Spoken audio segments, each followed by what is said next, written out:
Empire Matousse aussi Mbate. Alors c'est ainsi que Balongolier, biso tozobete la batouana maboko ba Rwandais.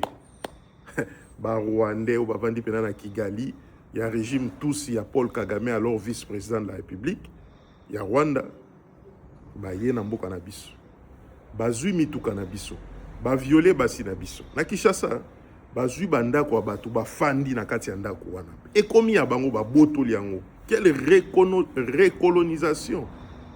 Na moment ya lelo na asir batu wana toko ndimate. Roubero wana vandi na ndako wa l'État, na bandako wa l'État na Gombe wana pembeni ya fleuve, pembeni ya primature pendant combien de temps? Ils ont ndako na ye? Non, parce qu'il est ancien vice-président.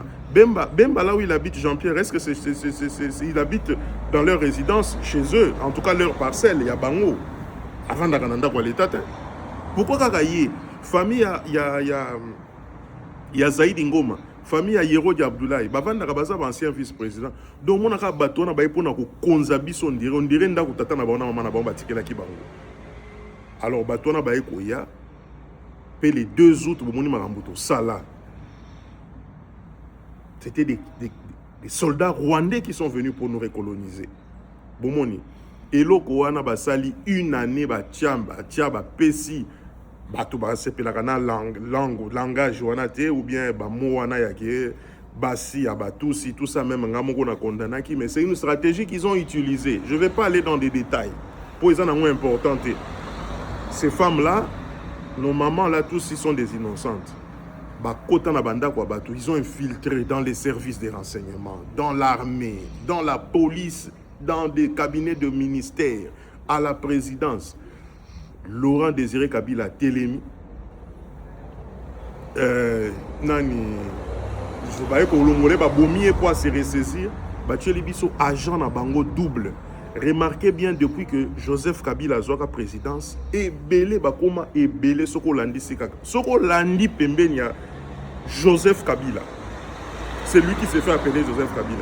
Okomo nakaka soit tata rwandais, maman rwandaise. Soit okomo nakaka tata ougandais, maman rwandaise. Soit okomo na ba officier supérieur peu officier à FARDC. Okomo nakaka eza bongo. Là n'est pas le problème. Bison de photos yeba. Banani toza kopesa ba poste. Tozongi sikawa na batu ya. Nous revenons maintenant na Willy Ngoma. Vous voyez trahir votre pays là où ça vous amène aujourd'hui. On dit Mikozala, bololé à ba Rwandais, pour biaka ba richesse ya mboka na bino, pour bobomaka ba Congolais, pe ba Congolais bo violer bango. Au guerre au ngana au monde lelo ekomi. Les temps ont changé aujourd'hui, même le petit. Moi j'ai mes 2 fils, mes filles pour batalaka, batalaka na ba réseaux sociaux, ba ebinyo sozo les boko ko sa sou batouté. Vous êtes dans le AFC M23 est un paravent du Rwanda qu'on utilise pour déstabiliser notre pays, pour prendre nos terres du nord et du sud Kivu afin de nous recoloniser. Et que à Kinshasa, qui est une marionnette, un président pantin, un président qui est malléable, Ndebakoki Kosala Yango na Félix Tshisekedi à qui nous rendons hommage. Je rends mes hommages les plus déférents à Fachi Beton pour obtenir tête na bato oyo. Lelo Willy Ngoma yewana akufi. Ezala babomie na drone. Ezala babomie na ba Rwandais. Oyo babandi ko régler compte na bango likolo na ba Congolais ba trahir. Là n'est pas le problème. Mais etikali Kanyuka soki Kanyuka Lawrence. Yé Corneille Nanga. Bissi Mwala, qui est sûrement aussi un tout ce qui est venu habiter chez nous, et tous les Congolais qui sont partis parce que il faut Félix Alongwa.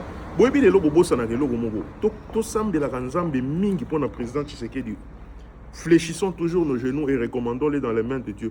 Vous savez que si leur plan machiavélique réussissait, est-ce que vous savez où va se trouver ce pays-là?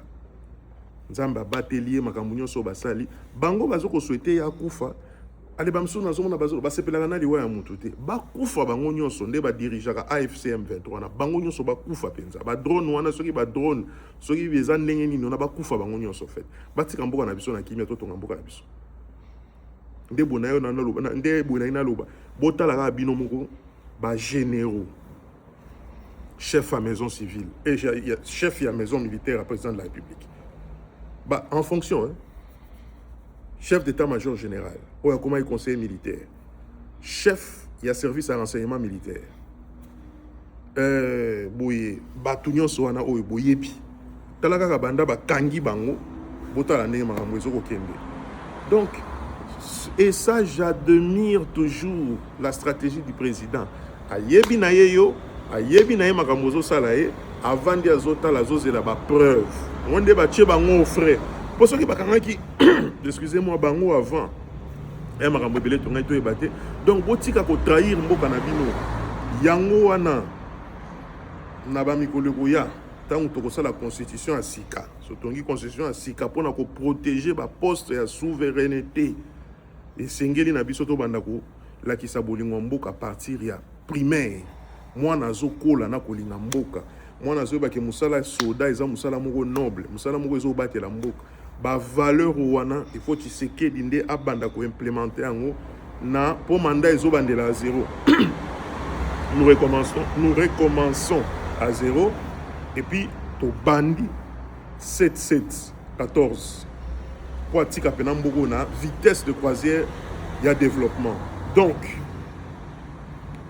pour na kosilisa biso ba congolais aussi tozui conscience dialogue oyo Jean-Marc Kabund azoya ko souler nango biso que il faut donc Kabund tu me dis que les traîtres, les Rwandais et les traîtres qui sont dans les M23 doivent venir autour d'une table pour qu'on parle, pour qu'ils réintègrent l'armée, la police, le gouvernement, la présidence, pour dans 5 ans, et Bandela Soubouzoba. En fait, c'est ça que tu nous dis.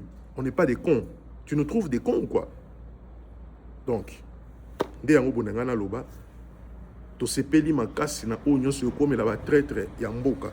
Plus jamais l'histoire na Wilingo Mabisiko Zali Kanyuka Soki Kanyuka Lawrence Nanga Bissimo tous les Katangais que j'ai vus sont partis là-bas au Bakosi Bango. Plus jamais l'histoire de l'AFDL ne se répétera en République démocratique du Congo. Botiango na mutu na bino poto yebi qui est patriote et qui ne l'est pas.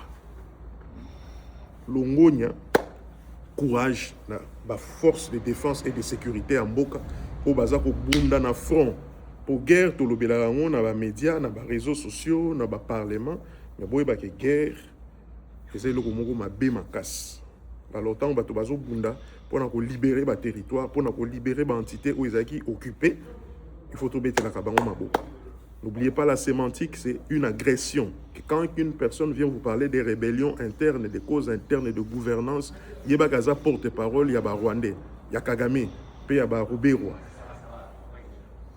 Vous voyez que diplôme, ils ont malamu, pour te béler beaucoup de monde dans le Congo. Ils ont un diplôme, ils ont un ils ont un mutuna, ils ont foulou, ils ont masangande, ils ont un mutuna. Je ne remets jamais en cause l'instruction. Classe eza malamu, université eza malamu. Mais Mayele, Etienne Tshisekedi aloba ke muto aza bête.